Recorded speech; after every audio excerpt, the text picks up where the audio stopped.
Nos autos do recurso extraordinário, doutores, houve teses fixadas pelo Supremo Tribunal Federal para impor limites ao administrador público, ao alto gestor público, à alta autoridade, nesta nomeação de cargos comissionados, que são de livre nomeação e exoneração. As teses, por sua vez, fixadas pelo Supremo Tribunal Federal, doutores, foram que a criação de cargos em comissão somente se justifica para o exercício de funções de direção, chefia e assessoramento, não se prestando ao desempenho de atividades burocráticas, técnicas e operacionais. Por que, doutores, o que ocorre? Com o inchaço do ente público de cargos comissionados, eles acabam exercendo as atribuições dos servidores de provimento efetivo. Ora, se não há servidor efetivo ali para exercer aquela função, se não há mão de obra de servidor concursado, que se faça a administração pública novo concurso para prover aqueles cargos e para preencher as atribuições, e não que se enche a máquina pública com servidor de livre nomeação e exoneração, que são os cargos comissionados. O STF também fixou o entendimento de que a criação do cargo comissionado ele deve pressupor a necessária relação de confiança entre a autoridade nomeante e o servidor nomeado. Claro, é uma função de confiança o cargo comissionado. Deve ser provido assim por uma relação de confiança do gestor com a pessoa que vai preencher o cargo. Mas nem por isso pode colocar qualquer pessoa sem uma capacidade técnica para exercer aquela função, sem conhecimento mínimo para exercer um bom serviço público. A terceira tese fixada nos autos do recurso extraordinário foi que o número de cargos comissionados criados deve guardar proporcionalidade com a necessidade que eles visam suprir e com o número de servidores ocupantes de cargo efetivo no ente federativo que os criar. Ou seja, deve haver uma proporção entre cargos de provimento efetivo, os concursados, e os cargos comissionados. Não pode haver 90% de cargo comissionado e 10% de servidor efetivo. Isso vai de encontro, além de encontro a essa tese fixada pelo Supremo Tribunal Federal e de encontro também às normas, aos mandamentos constitucionais, os princípios da imparcialidade, moralidade, legalidade e eficiência na administração pública.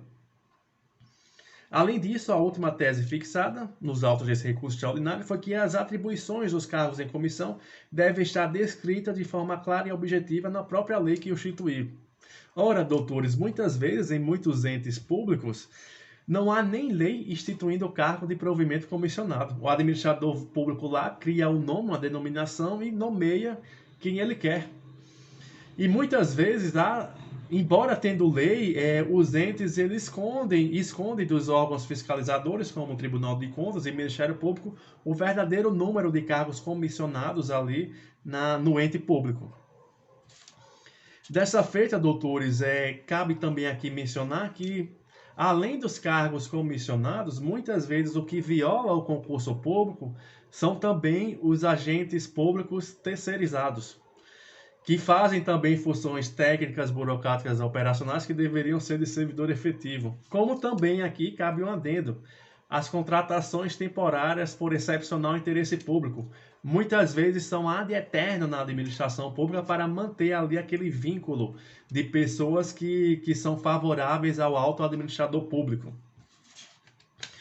Portanto, esse recurso extraordinário, doutores, é de extrema importância para a situação atual que vivemos, odierna, no país, e que o Supremo Tribunal Federal, no âmbito da sua competência, ele buscou aí, interpretando os preceitos constitucionais, a impor ordem no ordenamento jurídico brasileiro, impor ordem, limites a essa atuação dos agentes políticos, na maioria das vezes, que colocam esses cargos comissionados na administração pública com objetivos obscuros para se perpetuar no poder e deixar ali pessoas de suas confianças que vão fazer os atos ali, não com interesse público, mas com o interesse do gestor, e que esta decisão ela não impactou na separação dos poderes.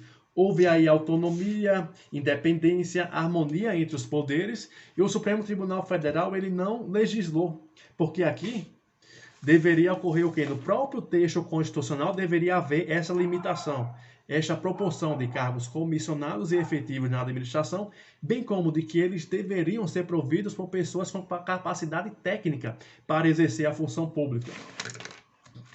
O Supremo, então, ele fixou essas teses, impôs ordem no sistema jurídico atual e, desta forma,